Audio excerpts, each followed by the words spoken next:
Hi guys, in front of me is Fold 4 and let me show you how to change wallpaper. So at first you need to enroll the list of all apps, go to settings then and locate wallpaper and style.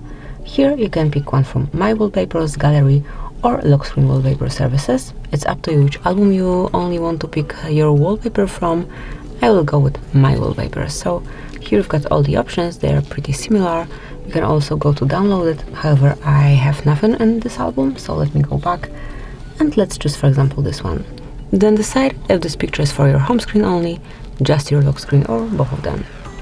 Let me choose both. Here you've got the layout of both screens, and then if you want to apply it just click on set on lock and home screens. Wait a couple of seconds. You can also change the color palette if you want to. And then tap on apply. And that's it. As you can see, from now on this brand new wallpaper is covering both your home and lock screens. So this is it, that will be all.